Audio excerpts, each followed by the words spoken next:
à quoi tu joues, épisode 11, apprendre à travers le jeu vidéo. Salut, Jay. Allô?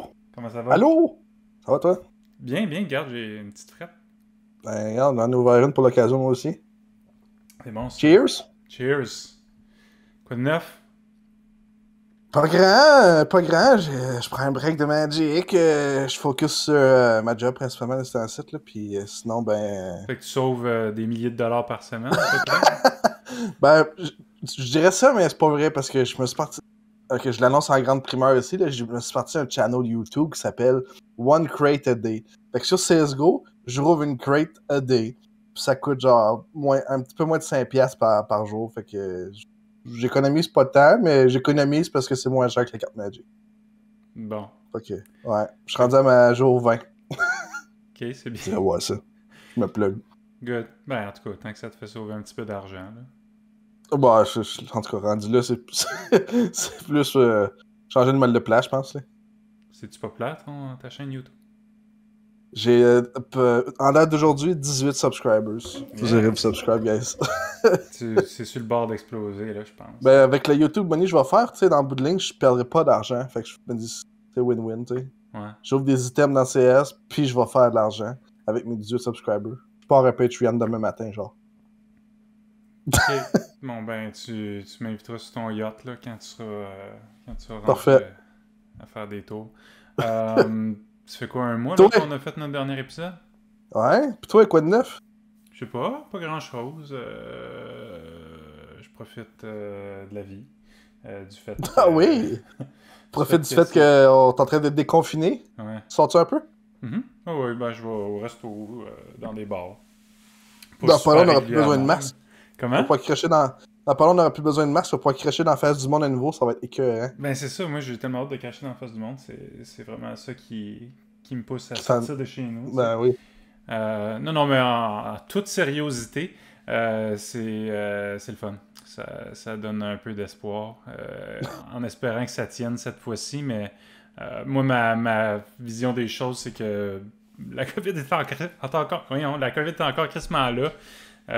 Mais c'est juste que les autorités vont gérer les choses de façon différente. On va accorder moins d'attention au cas. Si vous êtes malade, ben soyez malade chez vous, fermez vos gueules. C'est ça qu'ils vont dire. C'est ça. Exactement. Fait que, en tout cas, c'est surtout positif.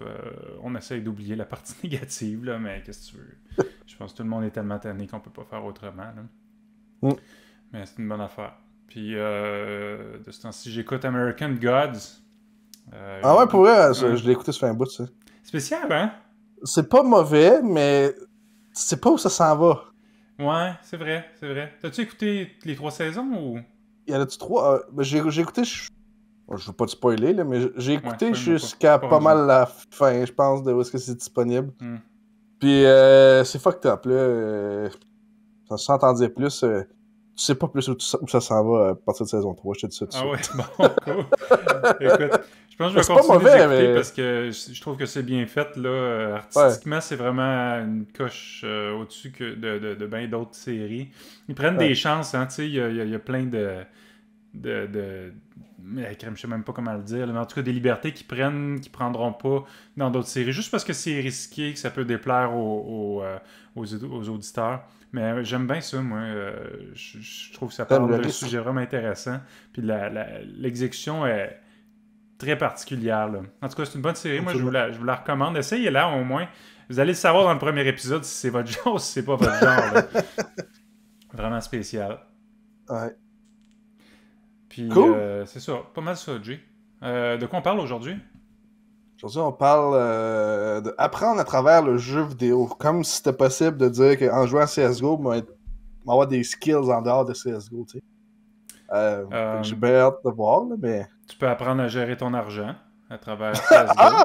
Ou l'inverse, tu sais, mal gérer ton argent. Ça... Ouais. Apprendre de ses erreurs, comme on dit. Apprendre de ses erreurs.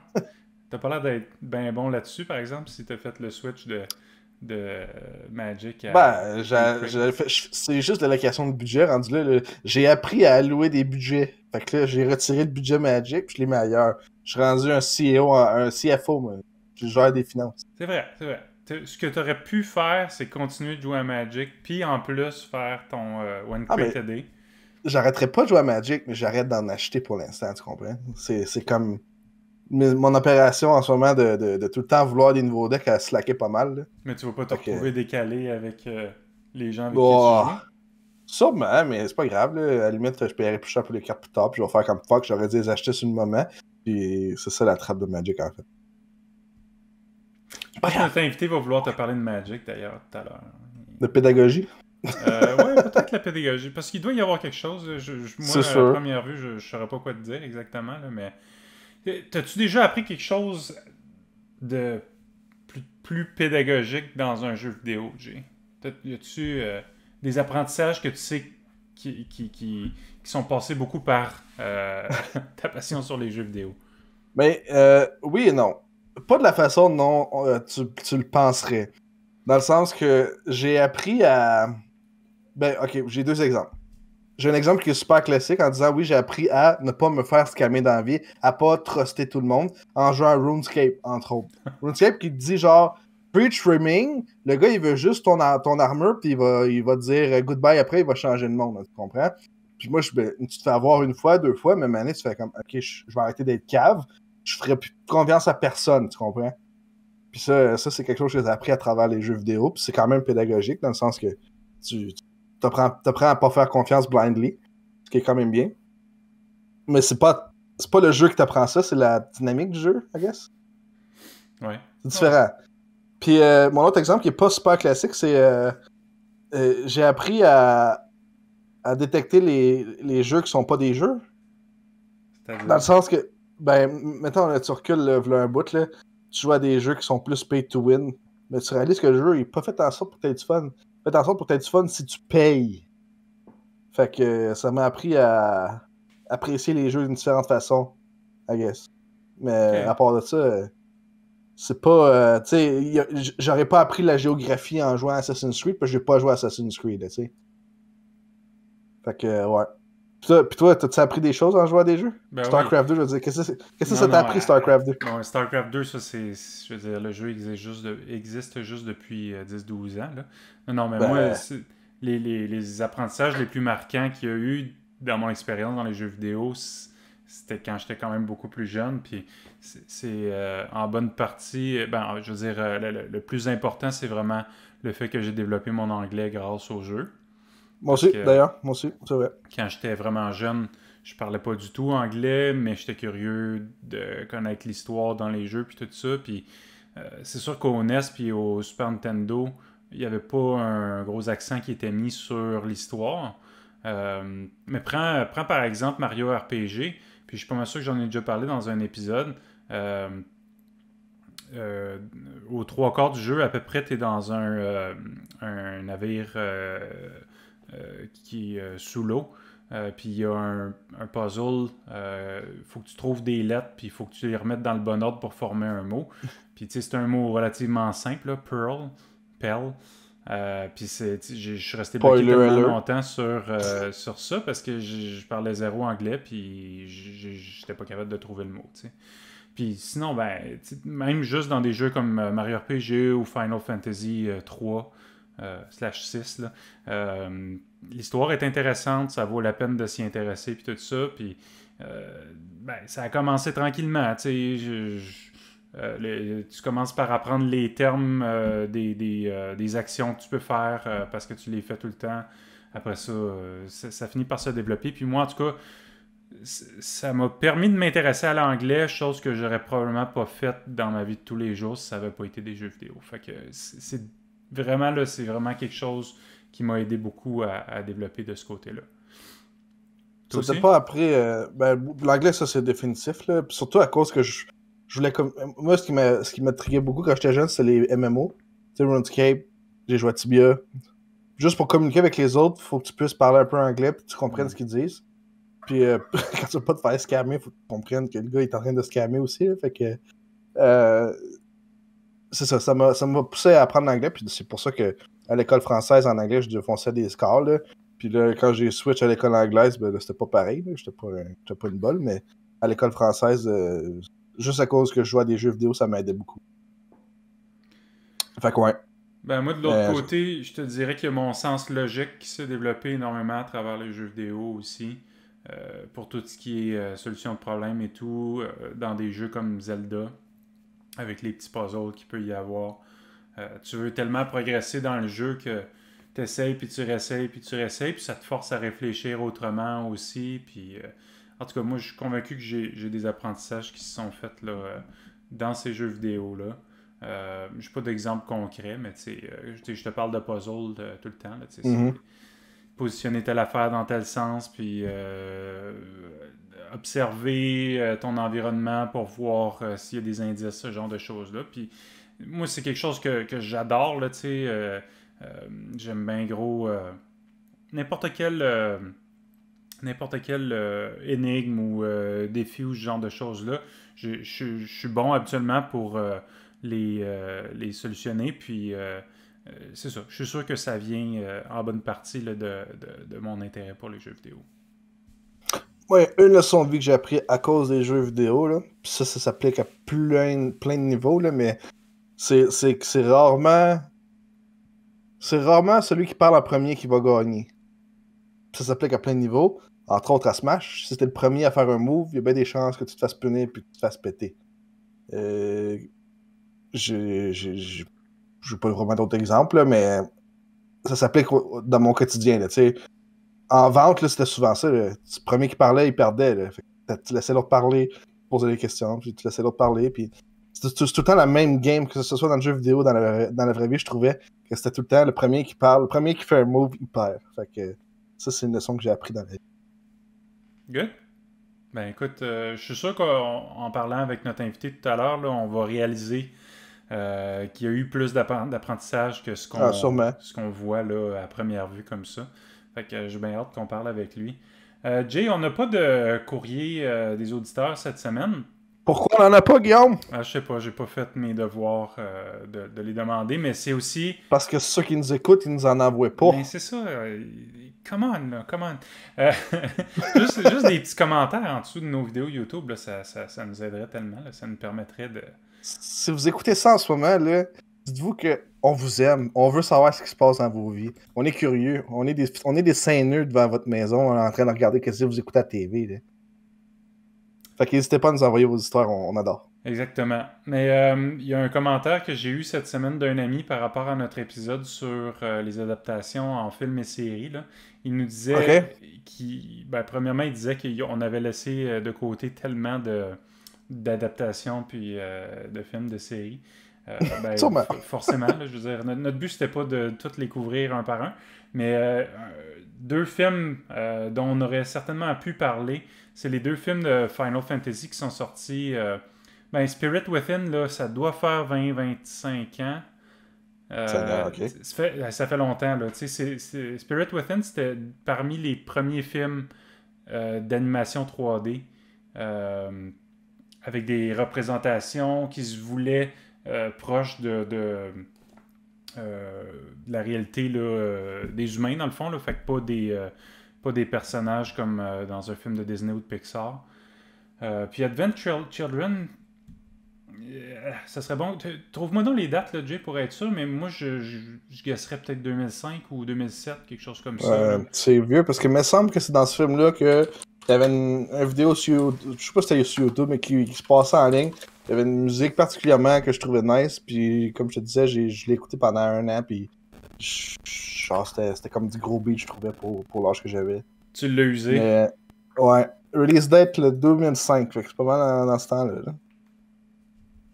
2005, c'est ça? Ouais, 2005. Ah bon, je t'appelle dessus. Cool. Spirit Within, que moi, j'ai pas vu, je pense, mais qui a eu des critiques assez sévères. Ah ouais? Surtout du fait que ça avait pas rapport avec l'univers de Final Fantasy.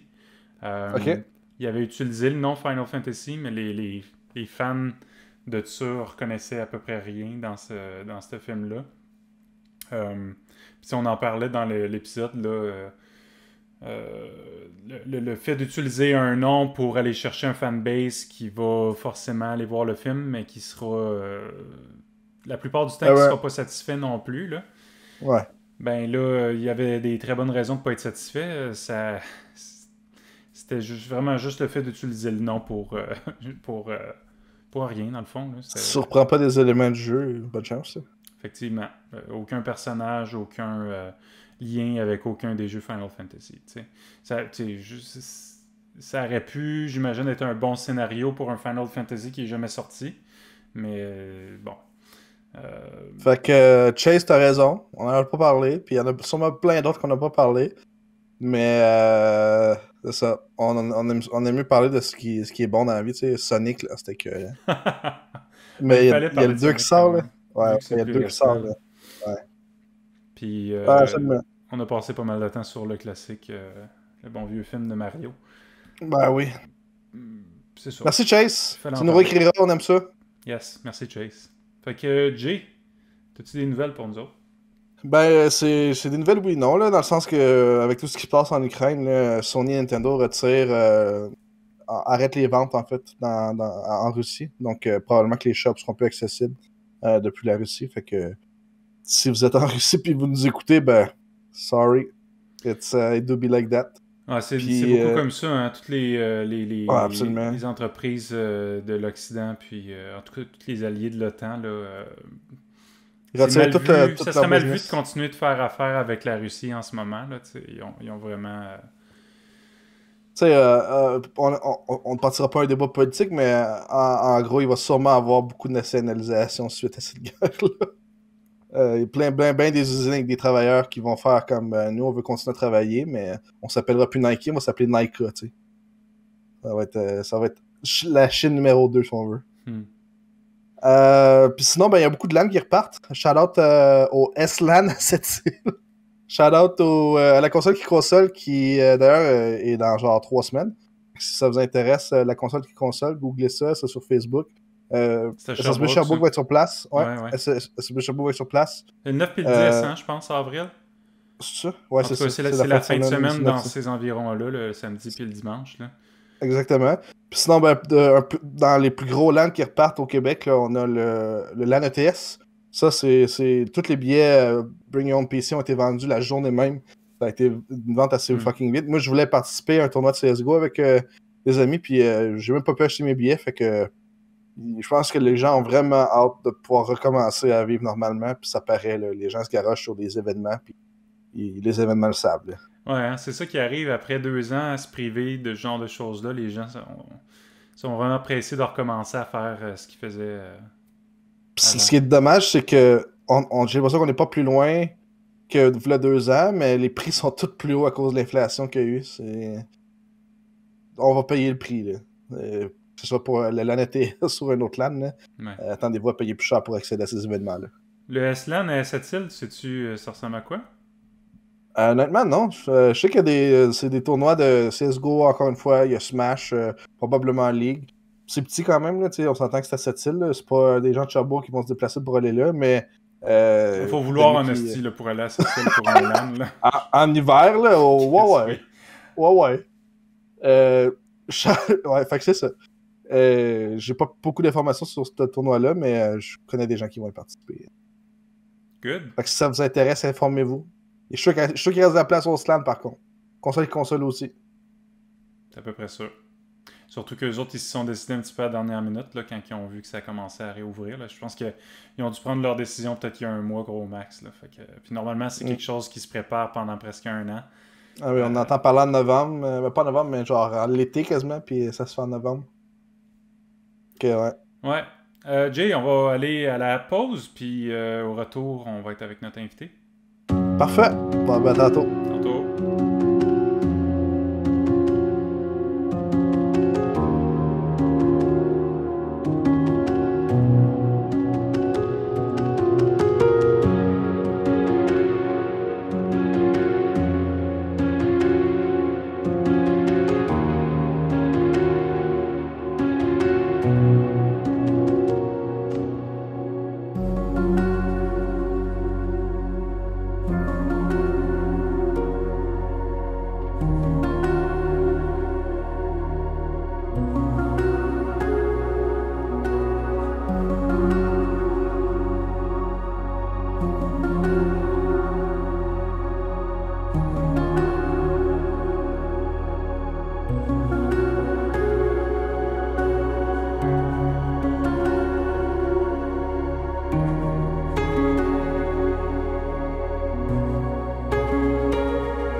On est de retour à IRL à quoi tu joues avec notre invité Michael Roberge. Salut Michael, Bonsoir, messieurs. comment ça va? Bonsoir, bonsoir. Ça va très bien. Bien content d'être avec vous ce soir. Ben, C'était un merci d'être plaisir de là. te recevoir. Ou en tout cas. journée, peu importe quand on écoute Effectivement, pour podcast. nous c'est le soir, on est mercredi, il est 19h25 en ce moment. Probablement que l'épisode va sortir tout de suite après, là, mais c'est à confirmer. Michael, veux-tu nous parler un petit peu de toi? Qu'est-ce que tu fais dans la vie? Ben certainement. En fait, dans la vie de mon travail, en fait, je suis chargé de cours à l'Université de Sherbrooke. Je donne différents cours. Ça fait quasiment 12 ans que je suis chargé de cours maintenant. Donc, j'ai déjà donné différents types de cours, surtout la psychologie au départ. Et bon, je suis également très intéressé par tout ce qui est l'utilisation des technologies et relations homme-machine. Mais je suis d'abord et avant tout un grand passionné du jeu. Donc, tout ça mélangé ensemble, ça a donné que j'ai composé des cours comme MAS 816, jeux vidéo en enseignement-apprentissage. Donc, je donne un cours essentiellement centré sur comment on peut apprendre à travers le jeu. Fait que je pense que pour la thématique d'aujourd'hui, là, je vais pouvoir apporter quelques pistes de réponse. Effectivement. Donc, grosso modo, c'est mon parcours. Donc, voilà. On a vraiment hâte de voir qu'est-ce que tu vas nous dire par rapport à ça. Jay et moi, on en parlait au début de l'épisode, puis on avait, somme toute, pas tant d'exemples que ça à donner par rapport à des apprentissages qu'on a eus à travers les bien, jeux moi, je vidéo. vais reprendre certains éléments que vous avez apportés dans les précédentes podcasts, parce que vous en donniez. J'étais comme, ça, je vais pouvoir réutiliser ça. Ça me donne une petite piste ici, là.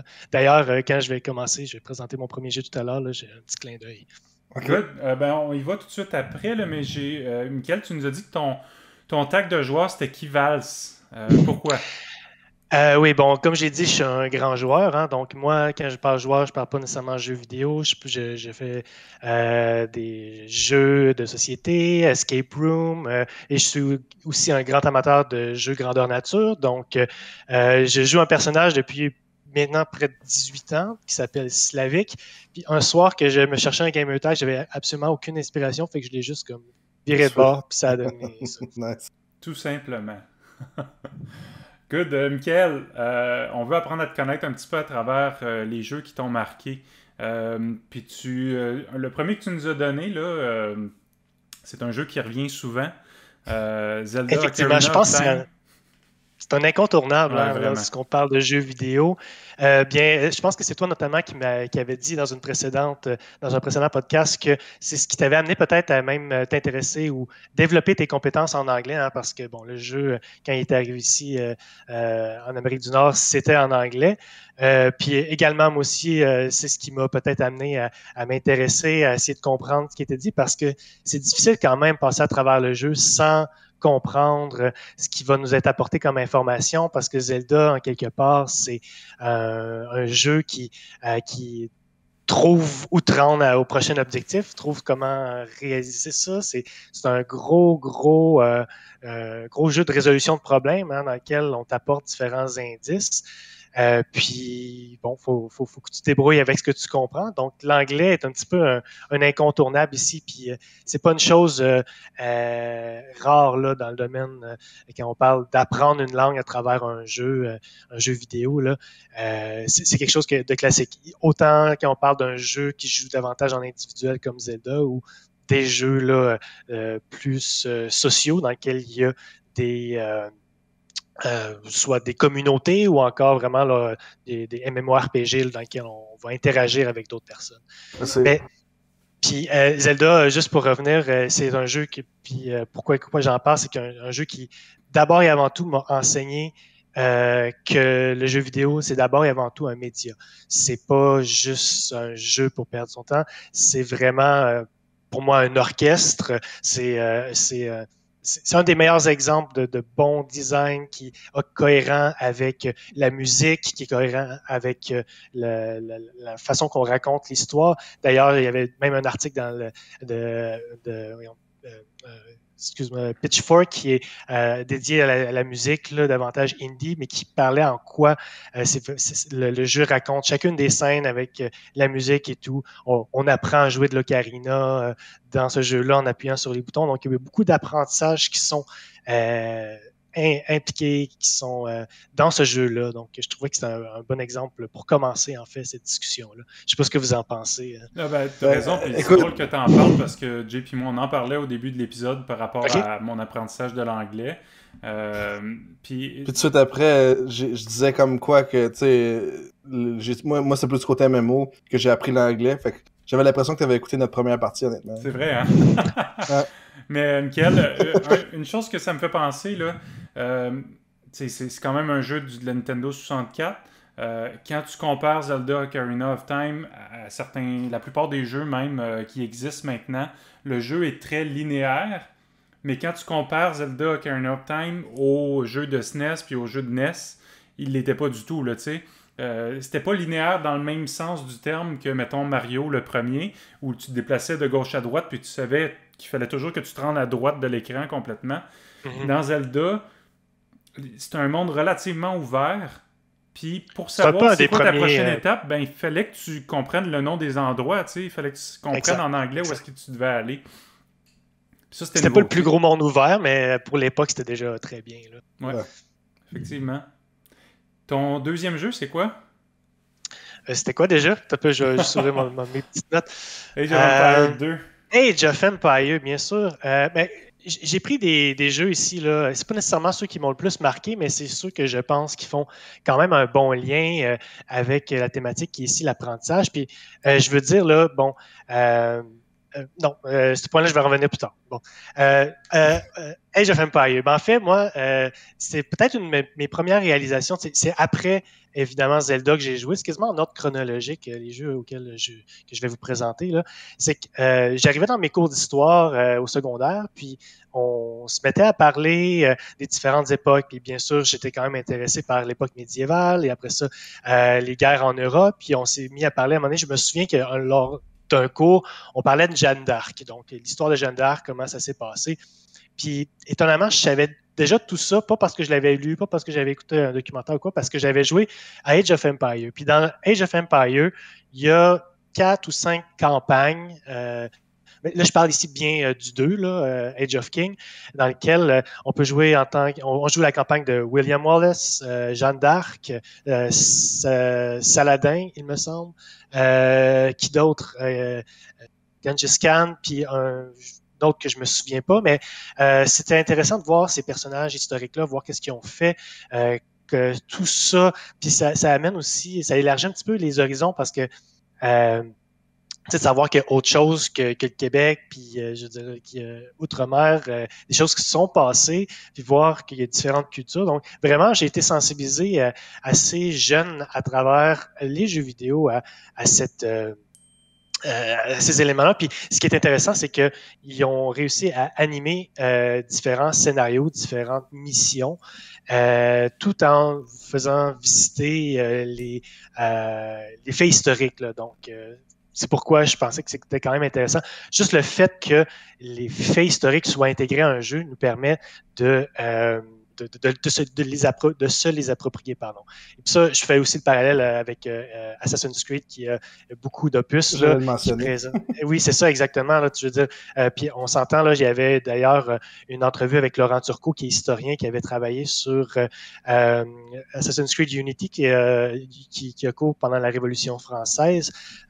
Donc, qui disait qu'il n'y a pas un document historique à l'heure actuelle qui représente mieux le Paris des années presque 1800 que ce jeu-là, parce que il y a une enquête pratiquement qui a été menée pour savoir il disait, par exemple, il faisait des conférences, puis les gens de Ubisoft demandaient parle-nous de la saleté, parle-nous des métiers qu'ils faisaient dans les ruelles, parle-nous comment ils géraient les déchets, plein de petits détails que tu ne penses pas nécessairement.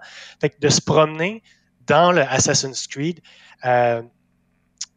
présente vraiment bien le contexte historique. Il y a des petits détails, des petits anachronismes parfois, mais quand même, ça demeure assez mineur, puis ça fait juste des opportunités peut-être de visiter ces anachronismes-là là, pour vraiment avoir un aperçu là, fidèle de la réalité de l'époque. Mm-hmm. En tout cas, même s'il peut y avoir des anachronismes ou des choses comme ça, ça permet certainement là, pour certaines personnes d'aller développer au moins une curiosité par rapport à l'histoire, par rapport à certaines périodes de l'histoire et tout. comme dans Age of Exactement. Empires aussi, ce que ça semble avoir fait pour toi, là. Tout à fait. Puis c'était dans une étude menée en 2007 par Lane Hart et ses collaborateurs qui avaient demandé aux gens pourquoi ils jouaient à des jeux vidéo. Puis ils se sont rendus compte que même dans les discussions sociales, il y avait beaucoup d'intérêts qui étaient partagés comme ça, juste parce que c'était là. Juste le fait que ce soit présent dans le scénario, ça devient, ça peut être éducatif là, dans une mesure. J'allais mentionner que, tu sais, je suis vraiment content qu'Ubisoft s'investisse autant dans leurs jeux, que ce soit le plus réaliste possible, mais si tu regardes des jeux comme Wolfenstein, je suis pas sûr que c'est ça qui est arrivé avec les nazis, là, tu sais.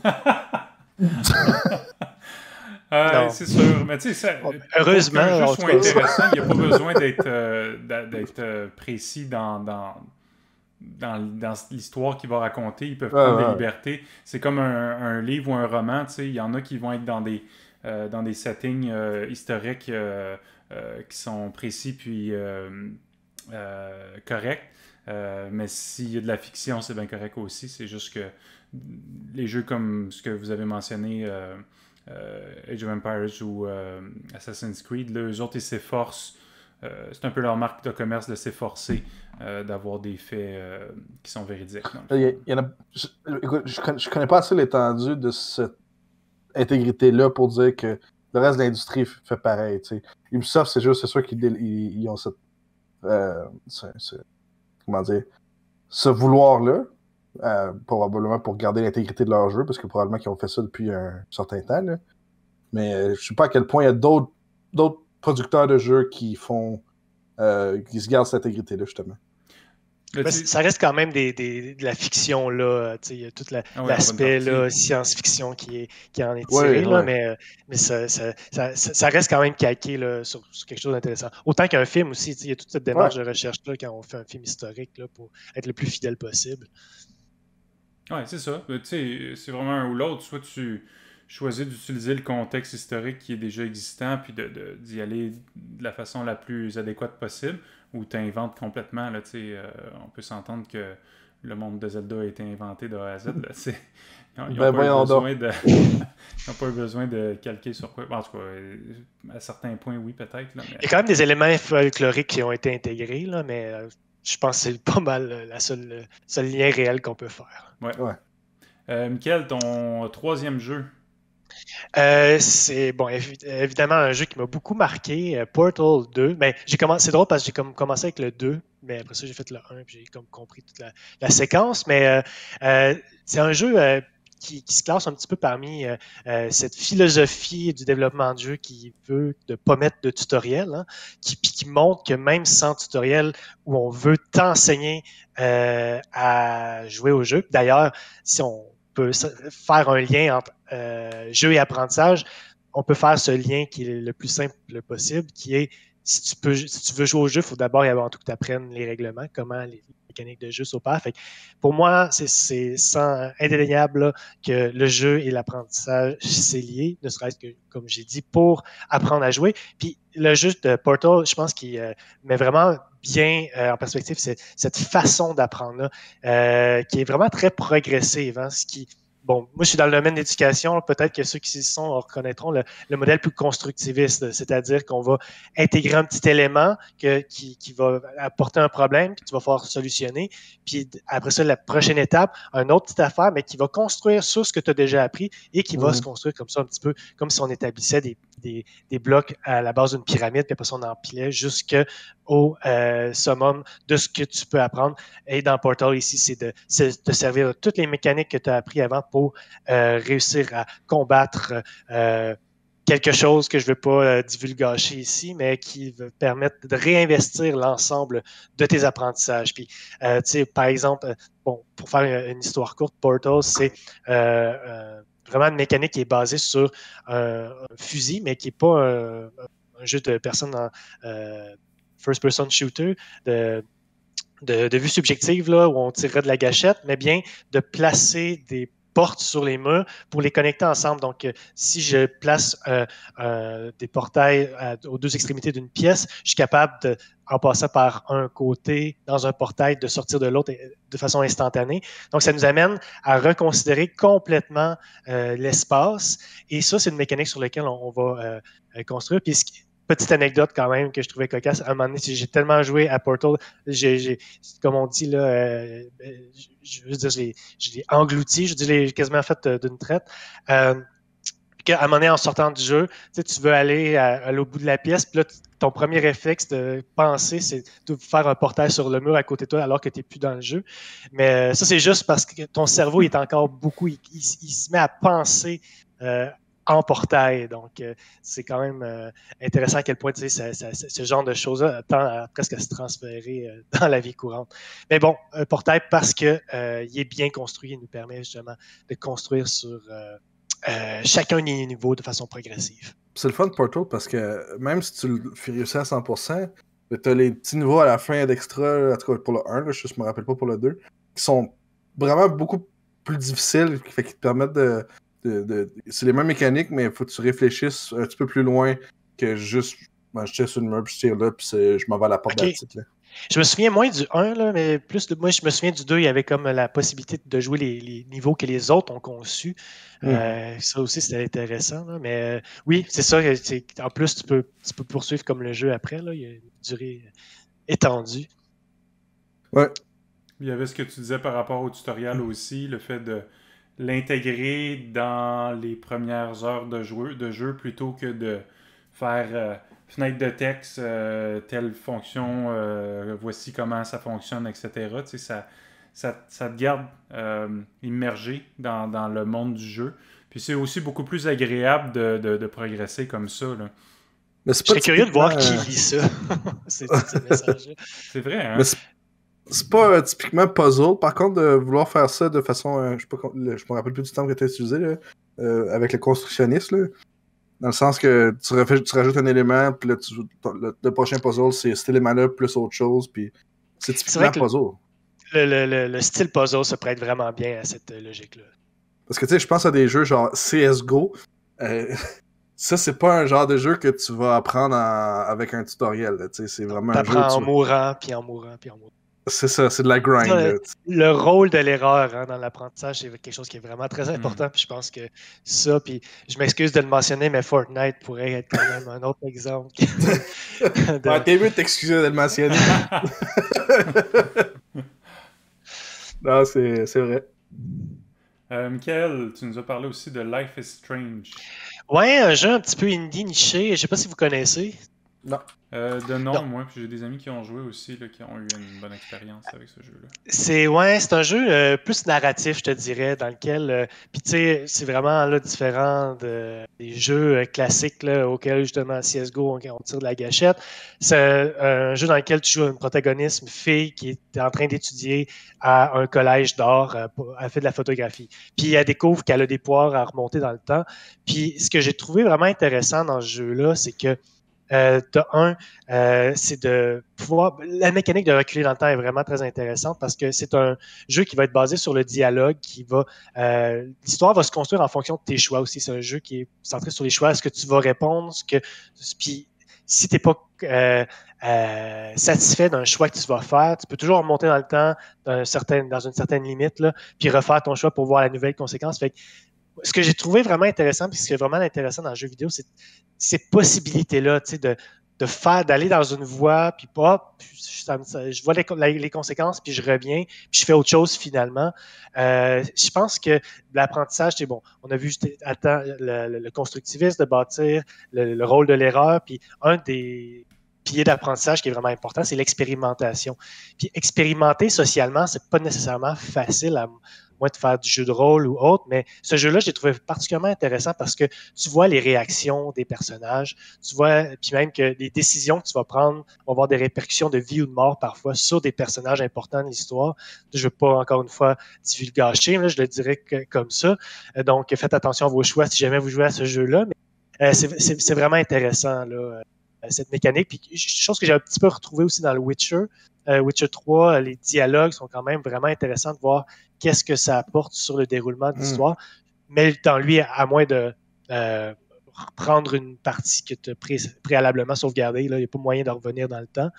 Mais c'est un peu ce genre de jeu-là là, où on a à faire des choix puis de voir les conséquences de nos choix là, qui est intéressant. Quand tu parles de ça, ça me fait penser à toute la série de jeux Telltale. Je sais pas si tu en as joué un peu. Non. Malheureusement,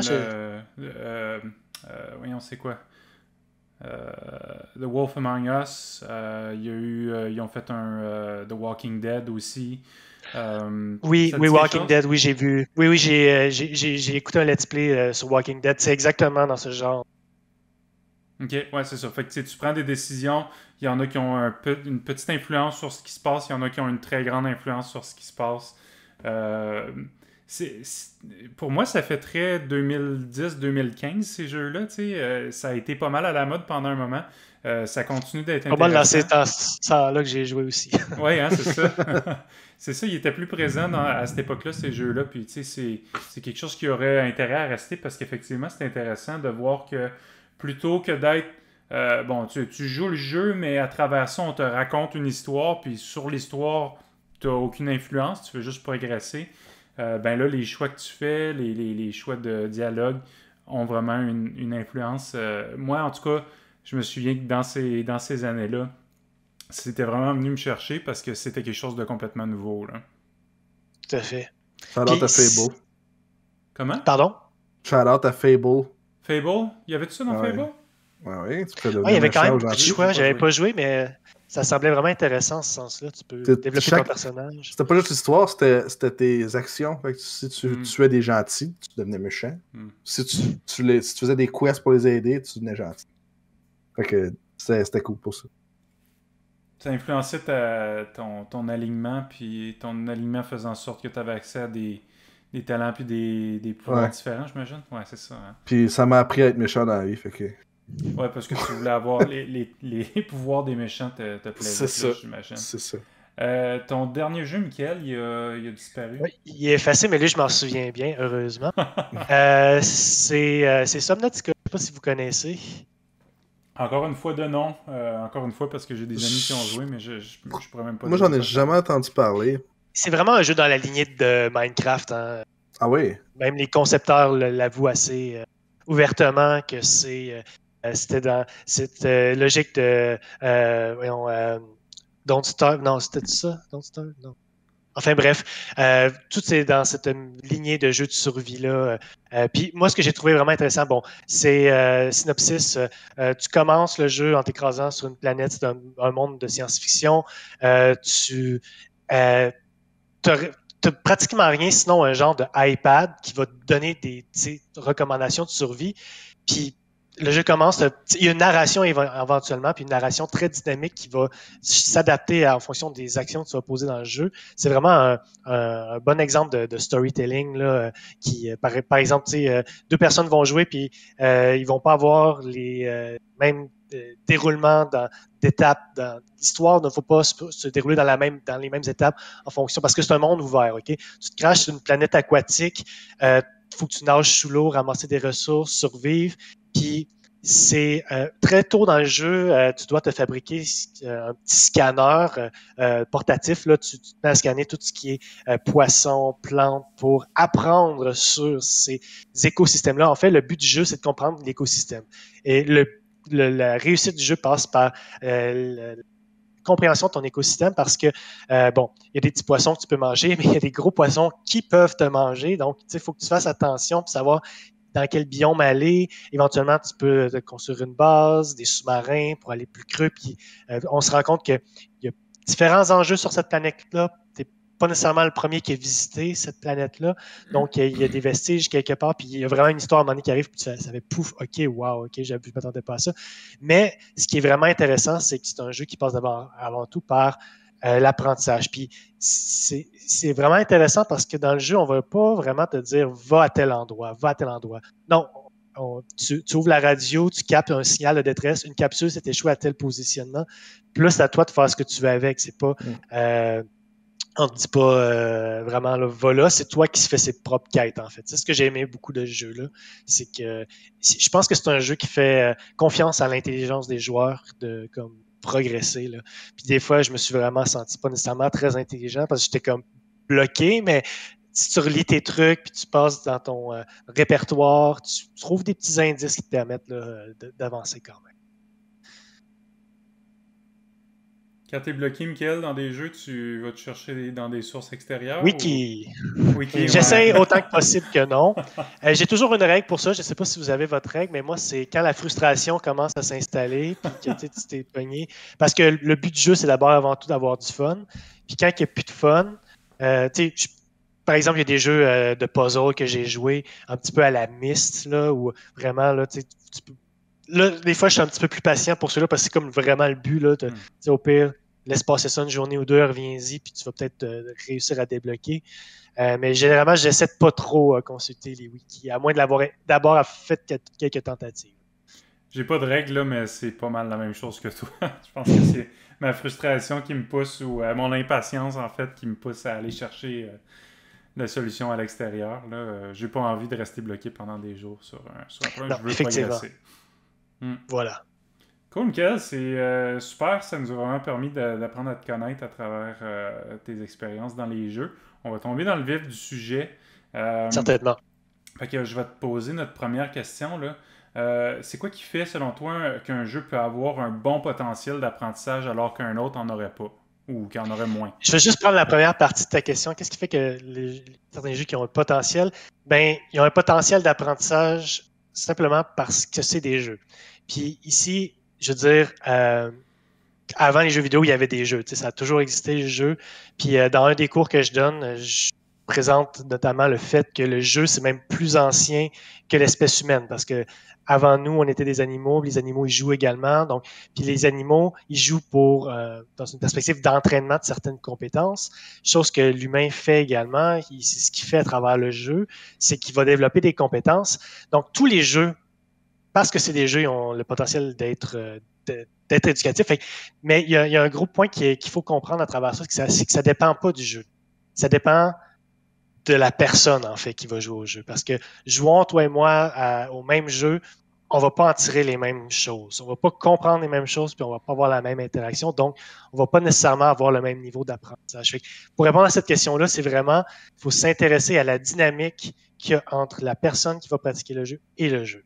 Puis, moi, je dis, même là, je sais qu'il y en a qui sont un petit peu moins là pour les Call of Duty et autres, mais même ces jeux-là, ils ont un potentiel éducatif. Ça dépend quoi tu apprends, puis pour qui. Ok, ben, je vais mettre, je vais mettre Call of Duty on the spot. Qu'est-ce que tu peux apprendre de Call of Duty? Bien, je veux dire, ça revient peut-être une thématique qui a été très en vogue là, récemment, puis qui l'a encore, là, la violence et les jeux vidéo. Donc, c'est quelque chose qui revient tout le temps. Bon, est-ce que ça entraîne la violence? Puis ce que les études tentent à montrer, c'est que, bon, il y a un lien entre agressivité et jeu, mais c'est pas nécessairement le lien qu'on peut s'attendre dans une certaine mesure. Même qu'il y a certaines études qui montrent que la tendance est renversée, c'est que en jouant à des jeux violents, les gens s'en servent comme exutoire. Fait que plutôt que de monter, piquer une colère après quelqu'un qui se fait déborder, dans le fond, la personne fait quelque chose, ça fait déborder ta soupape, là, elle explose, puis tu gères pas, puis là, tu pognes les nerfs, mais plutôt que faire ça, tu t'adonnes un jeu, tu tues des gens dans un domaine où c'est le but du jeu, c'est correct, puis tu exprimes certaines émotions. En fait, ce que je veux montrer ici, c'est quoi l'apprentissage? En fait, ça peut être un apprentissage émotionnel, d'apprendre à gérer tes propres comportements. Puis, je pense que vous revenez souvent avec l'exemple de League of Legends que la communauté est toxique, puis c'est pas nécessairement un bon jeu. Faut Mais personnellement, moi, j'étais pas nécessairement toujours bien agréable au début quand j'ai commencé à jouer à ça. Puis, progressivement, je me suis juste mis à moins m'en soucier, puis tu sais, de jouer pour le fun, puis je pogne plus les nerfs comme j'ai déjà pogné. Donc, juste personnellement, cet apprentissage-là, bon, il est personnel ici, comme je dis, là, ça dépend vraiment de chacune des personnes. Vous, peut-être, ça ne sera jamais une option. Mais c'est ça. Donc, ça dépend vraiment. Puis là, je vais donner peut-être un petit. Je vais bifurquer vers World of Warcraft, toi, Jay, qui est plus MMORPG. J'ai quelques études qui parlent comment World of Warcraft permet le développement, de la gestion, le management dans une équipe, comment permet de développer des habiletés sociales et autres. J'ai malheureusement pas pu retrouver un article que j'avais lu par le passé qui disait justement ça permet l'apprentissage de compétences qui te permet de gérer une équipe parce que les gens qui prennent en charge des groupes d'aventuriers, des guildes, il faut que tu coordonnes, il faut que tu communiques, il faut que tu sois en mesure de te renseigner sur comment combattre un boss en particulier. Donc, c'est vraiment beaucoup de gestion. Puis, il montrait à quel point parfois ces compétences-là étaient transférables dans la vie en gérant une équipe. C'est des skills qui se reflètent aussi, dans le sens que si dans la vie de tous les jours, tu es quelqu'un qui est un leader naturel, qui va, je sais pas moi, tu es un gestionnaire à ta job, les tendances sont que tu vas probablement être capable de gérer une équipe dans WoW. C'est comme tu dis, c'est des skills qui sont transversales, là, qui passent du jeu au professionnalisme, mais c'est super facile à voir quand tu tombes dans le vif du jeu, tu sais. Avant, c'est pas juste grinder des quests et tout ça, mais dès que tu tombes dans des espaces qui sont plus difficiles, où tu as absolument besoin de communiquer l'information, c'est pareil à CSGO aussi. Il faut absolument que tu communiques la bonne information au bon moment à ton équipe pour qu'eux puissent faire leur travail. Mais tu parles c'est de l'apprentissage d'équipe. Jay, tu parles de talent naturel. Faut quand même des opportunités de les découvrir, tes propres talents naturels. Puis je pense qu'à travers les jeux vidéo, justement, comme dans l'exemple de WoW, là, ça peut être un bon endroit où est-ce que tu te sens confortable, tu es dans ton élément, puis là, ben, naturellement, tu prends le lead, puis tu réalises que tu es confortable avec ça, tu sais.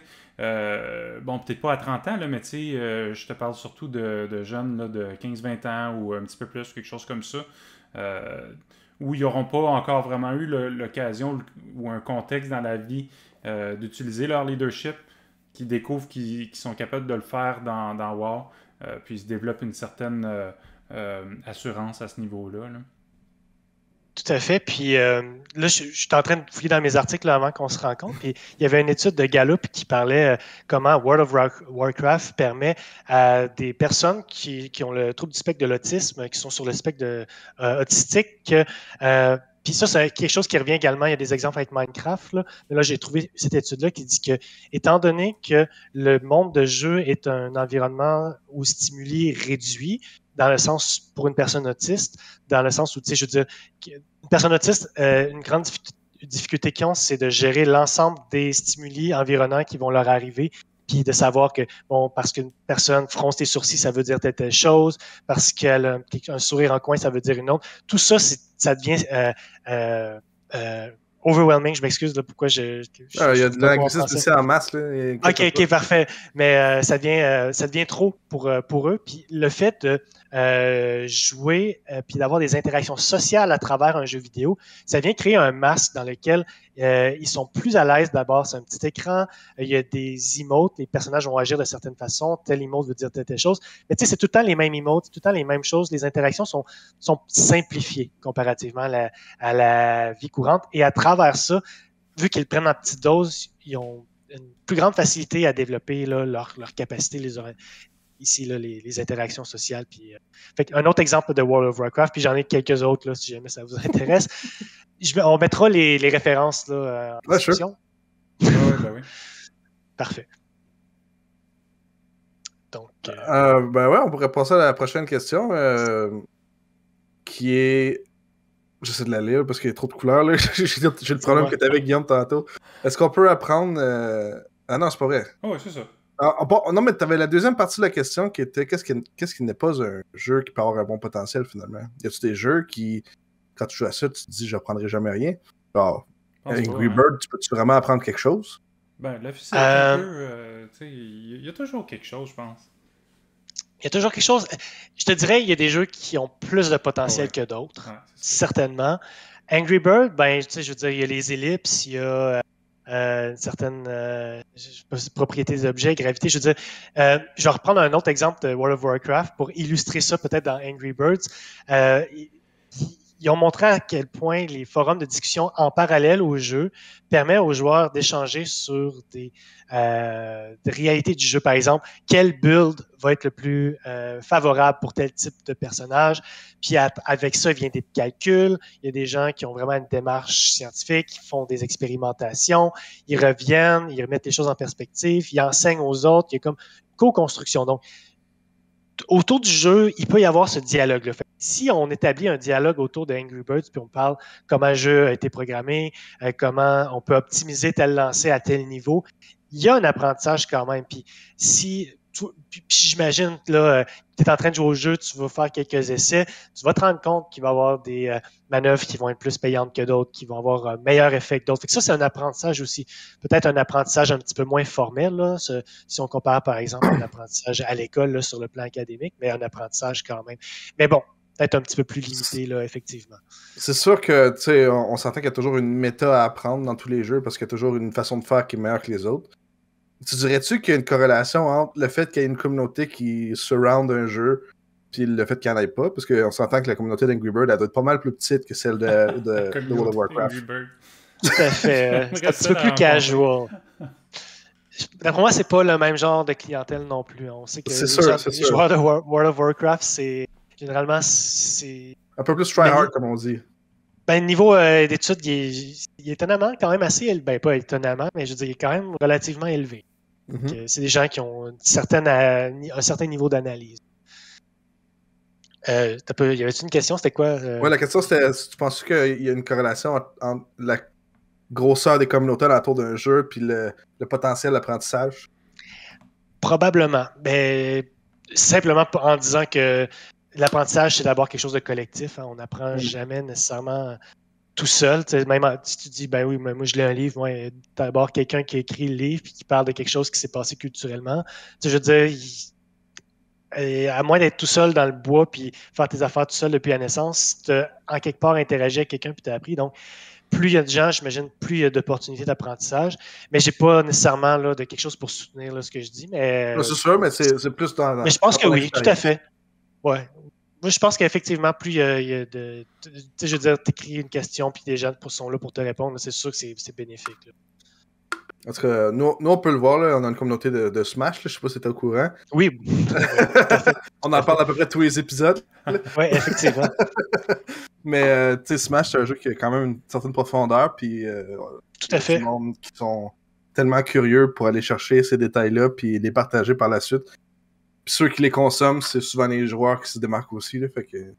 Exactement. Ouais, c'est comme un sport de haut niveau. Hein. Vous aviez comme votre épisode un peu sur le e-sport, là, mais qui, je veux dire, pareil comme aux Olympiques, là, chaque détail, chaque petit raccoin, chaque couture sur un habit d'un athlète va faire la différence. Moi, je pense que dans le gaming, là, chaque glitch ou petit détail de programmation peut avoir une incidence sur le déroulement de partie, c'est certain.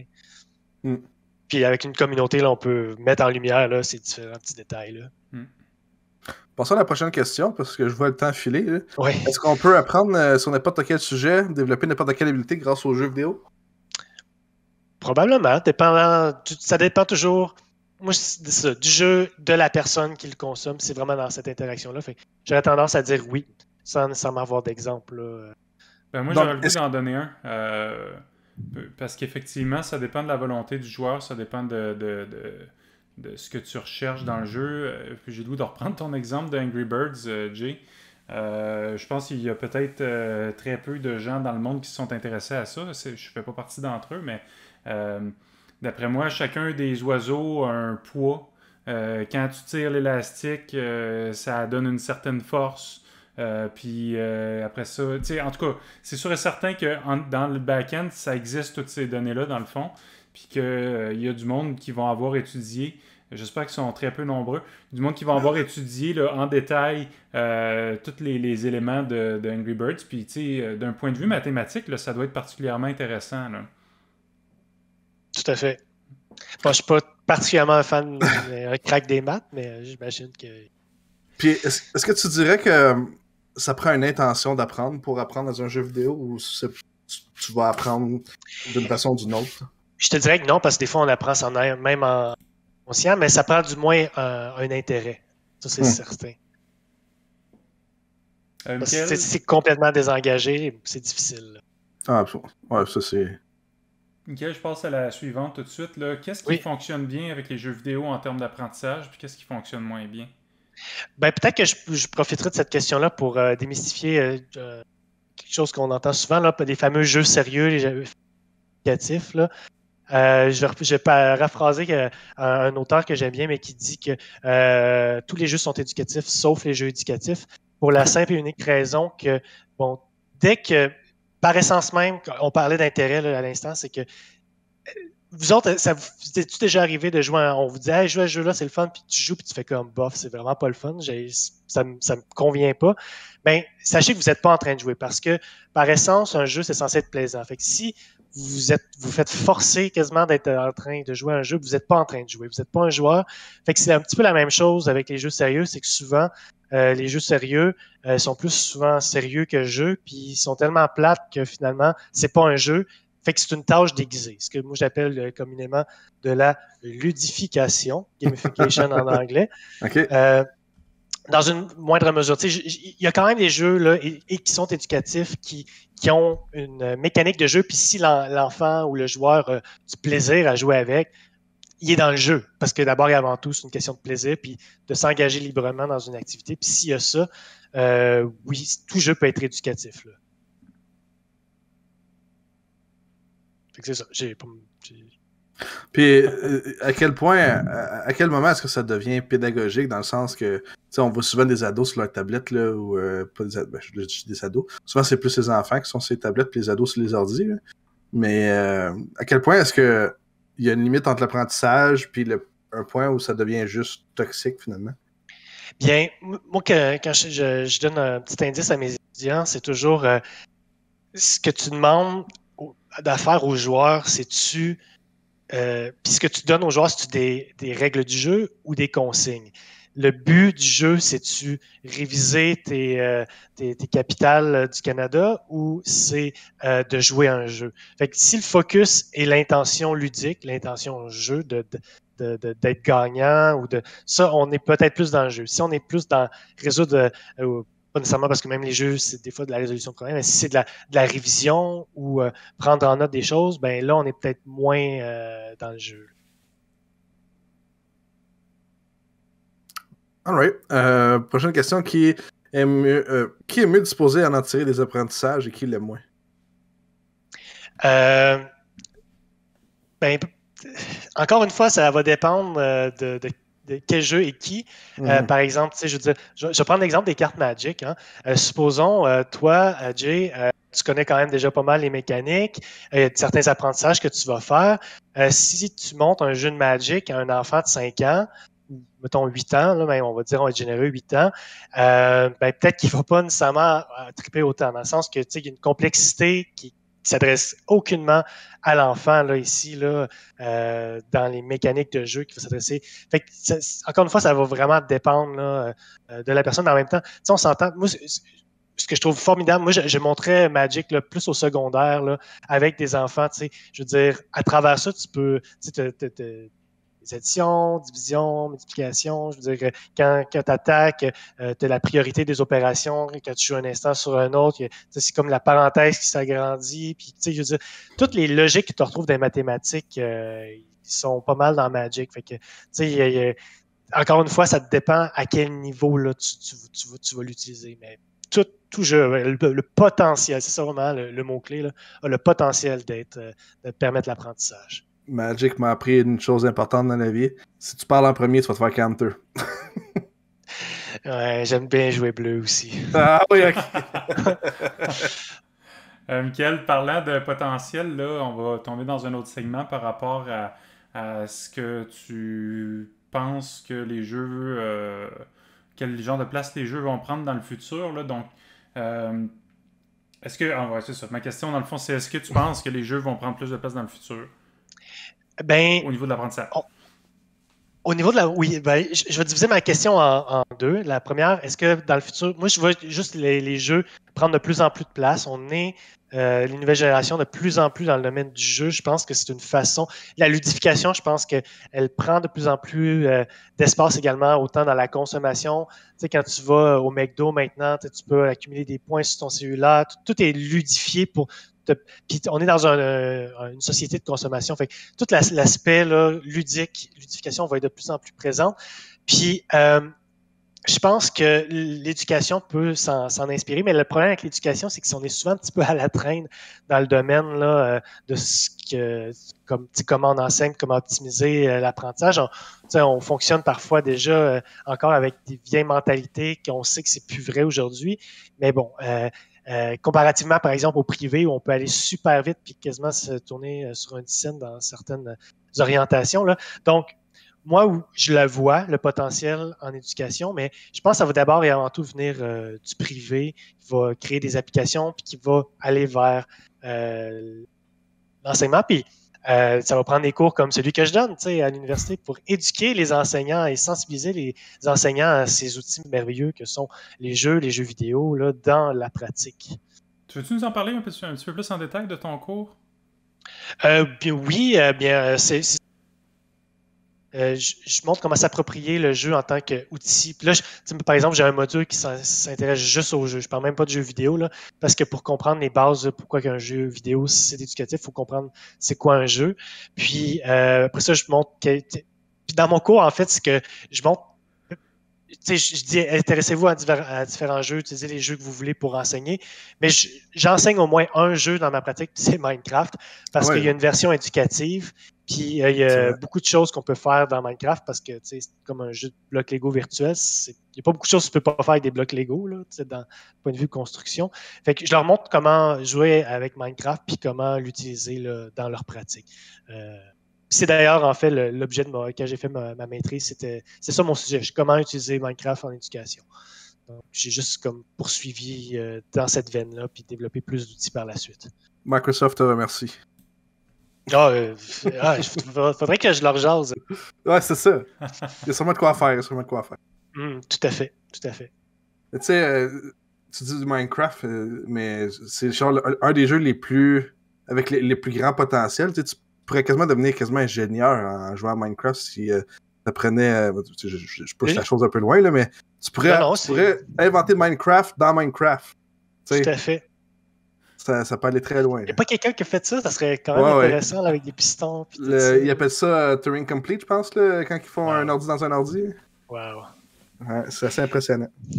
Mais en tout cas, en passant, le public cible, non, plutôt le joueur type de Minecraft, c'est des ingénieurs. Oui, ok. Ça au passage. Pas étonnant, honnêtement. J'ai un ami qui joue pas mal puis qui est ingénieur. Fait que surprenant. L'échantillon est valide. Ouais. Vas-y avec la suivante, Jay. Je sais pas, Yomi. Je vais l'aller. Qu'est-ce que tu t'attends à voir comme développement technologique, là, surtout dans les jeux vidéo, dans les 5-10 prochaines années?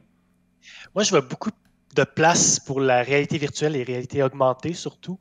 Je pense que, en ce moment, on a beaucoup de cellulaires, mais la première étape à, Google a sorti à un moment donné, c'est Google Glass, qui nous permet de projeter des choses. Je pense que éventuellement, les gens vont se rendre compte à quel point c'est intéressant d'avoir les deux mains libres, comme de faire ça dans les airs. Puis ça va, je pense, être à horizon 5-10 ans, je sais peut-être, on verra, mais je pense que ça va surtout s'orienter vers ça. Puis je pense que la pandémie a fait en sorte que les gens se sont tournés beaucoup vers la réalité virtuelle également pour rester connectés. Puis je pense qu'on a vu certains potentiels, puis il y a peut-être une certaine réserve là, qui a été...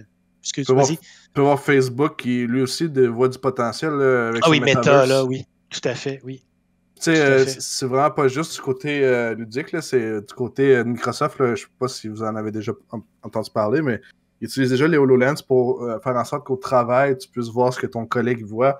Fait que tu n'as plus besoin d'ingénieur sur place. Tu vas avoir un ingénieur qui gère plein de gens, qui, lui, fait juste des interventions, puis la technologie qui avance vite. Là.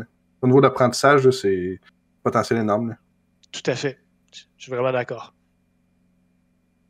Quand même excitant pour des fans de technologie comme nous trois là, de voir comment les choses avancent.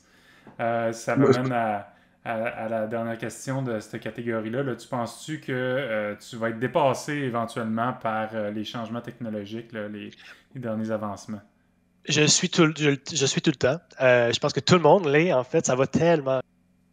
Puis on peut juste pas suivre la cadence, là. C'est pour ça que je dis ça, parce que je donne des cours aussi sur l'utilisation juste des technologies, pas nécessairement du jeu vidéo. Puis j'étais comme, je peux pas répondre à toutes les questions, je connais pas tout.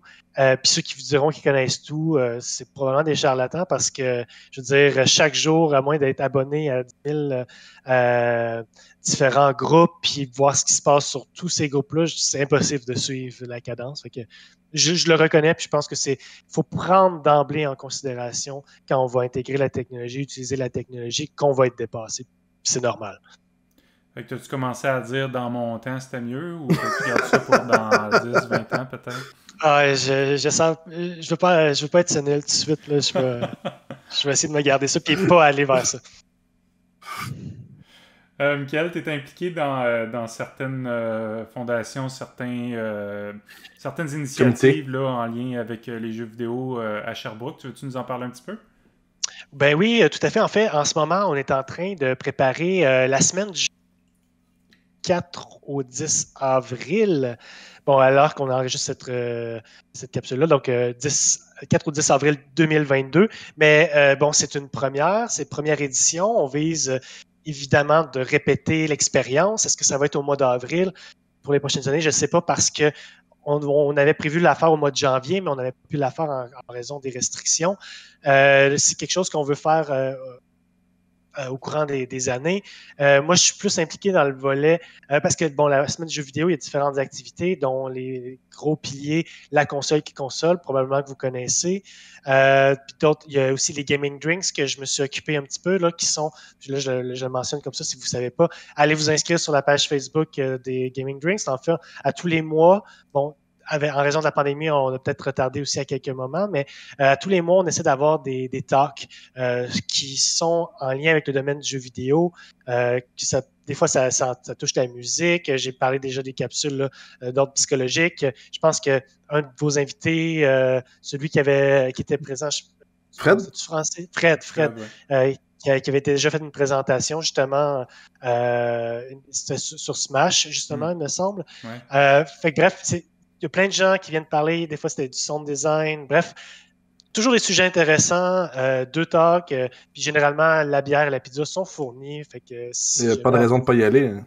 Ben, c'est ça, exact. Fait que moi, je vous invite tout le monde à vous inscrire au moins sur la page pour savoir quand il y a des fois, on skip des mois, c'est vraiment juste parce que des fois, bon, il y a des gens qui s'occupaient, qui sont partis. Moi, je suis moins en moins à Sherbrooke, fait que c'est pas toujours facile pour moi non plus.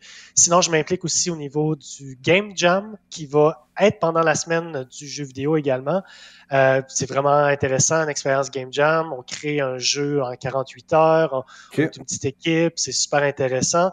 Ça permet de développer des skills que tu n'aurais pas nécessairement développés. Un thème est annoncé, puis là, on crée autour de cette thématique-là. C'est comme un hackathon, mais côté jeu vidéo? Exactement. OK. Exactement. Fait que, dans le fond, tu as une équipe d'artistes, musiciens, programmeurs, game designers, puis on se jase, puis on fait quelque chose. Fait que c'est bien le fun, ceux qui sont un petit peu dans le domaine techno-créatif. Un beau challenge, en tout cas. Exactement. Michael, la semaine du jeu vidéo, c'est sur Facebook, ça? Oui, puis c'est en partenariat avec Techno Innopol, Eidos Sherbrooke, qui est venu s'installer récemment. Puis je sais qu'Ubisoft il est moins présent cette année, il vient d'arriver, mais je pense qu'il va l'être un petit peu. Là. Puis d'autres, non, Ubisoft il est là. Puis d'autres studios comme Mystic, Lucid Dream, Golden Lab, Erupting Avocados, tous des studios sherbrookois là, qui sont intéressants d'encourager, puis de découvrir en fait. Donc, je vous invite à aller sur le site. En fait, c'est sherbrooke-inopol.com/gaming pour si jamais ça vous intéresse. C'est toutes les activités là, de la semaine qui vont. Tu avais votre propre page sur Sherbrooke Innopol, c'est hot. Voilà. Michael, tu me fournis les liens de tout ça, puis je les mets dans les Très certainement. descriptions. Parfait. T'es-tu sur Twitch, toi? Non. T'as-tu d'autres... Je pense que je m'étais déjà ouvert un compte, mais j'ai jamais rien fait. T'as-tu d'autres médias sociaux que tu as envie de partager ou quelque chose comme ça? Ben, je parlerais peut-être juste, écoute, les auditeurs qui écouteront, qui sont intéressés par le jeu, j'ai un enregistrement, en fait. Bon, c'est un cours qu'on achète en ligne, là, mais c'est sur maître de classe. Ça s'adresse surtout aux enseignants, en fait. Je donne une formation de 6-7 heures là, sur comment utiliser le jeu en classe. Là, puis je parle pas trop de jeux vidéo, là, je parle juste du jeu. Là, fait que ceux qui voudraient aller chercher, là, s'inscrire à une formation continue, là, ils peuvent se rendre sur maître de classe. Puis, Quand on dit en classe, là, public cible, ça sera qui? Tous les enseignants, autant du primaire que... le jeu, ça peut s'utiliser à tout âge. Puis je donne des petits trucs des fois plus pour un ou pour l'autre, là, mais j'essaie de ratisser large.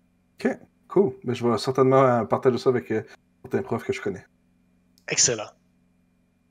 Ça fait le tour, Mickaël? Ben, ça a été super. Merci d'avoir été là. Ben, c'était un plaisir. T'es un peu le premier invité qui est en dehors de notre réseau, si on veut, habituel. Donc on est vraiment content que tu aies été là, d'avoir accepté l'invitation. Ça a pris quand même un certain temps avant qu'on organise ça, mais... C'est ma faute. Non, du tout. Mon horaire est un peu trop chargé, là, mais... Je sais pas si t'as vu notre cadence, là, mais au début, on était un par semaine, puis là, on est un par mois. Fait que c'est pas juste toi. Ça fait toujours ça. Mais je poursuis, j'écoute au prochain épisode, puis ça a l'air que l'épisode 10, c'est quelque chose à pas manquer. Ou, je vais trouver une réponse là, sur... vous avez dit, là, faut que j'écoute l'épisode 10. C'était quoi? C'est avec... Au début, vous m'avez dit t'écouteras l'épisode 10, mais je pense que vous... Ah, c'est la musique que vous écoutez... Oh oui, la musique. Oui. Je t'ai donné une bonne partie de la réponse. Je suis pas encore rendu là, mais j'approche. Oui, faut que tu continues d'écouter. En tout cas, je sais pas si tu le savais déjà, là, mais Fred, celui qui t'allait donner la conférence au Gaming Drinks, son tag quand il était jeune, c'était Mexican Shemale, tu t'apprends ça. Je voulais pas le mentionner parce que je trouvais ça un peu gros. Ah, mais je trouve ça assez drôle. Moi, je suis pas original, mais je suis pas aussi pire que Mexican Shemale. C'est pas nécessaire d'être vulgaire, là. Lui, il avait besoin d'en parler, mais bon. T'es mieux de garder ton tag, je te conseille de pas le changer pour quelque chose dans le même genre que lui. Surtout dans le milieu académique, là. Ouais, quand même. Faut garder ça un peu au sérieux, je comprends ça. Fait que merci, merci beaucoup. Merci à vous. Kivals, d'avoir été là. Donc, merci à nos auditeurs d'avoir été là. Comme d'habitude, on est sur YouTube, Google, Spotify, iTunes. On est sur Facebook, Twitter. On est partout. Discord. N'hésitez pas à nous rejoindre sur Discord si vous avez des histoires à nous envoyer. N'hésitez pas, comme on l'a dit dans le premier segment, on n'en reçoit pas. Fait qu'envoyez, écrivez-nous, ça presse. Puis, c'est ça. Merci d'avoir été là. Un autre épisode de fête, Guillaume. Un autre épisode de fête. Fait que merci les gars. Merci à vous deux. On part la musique. Ça marche. Ça parle.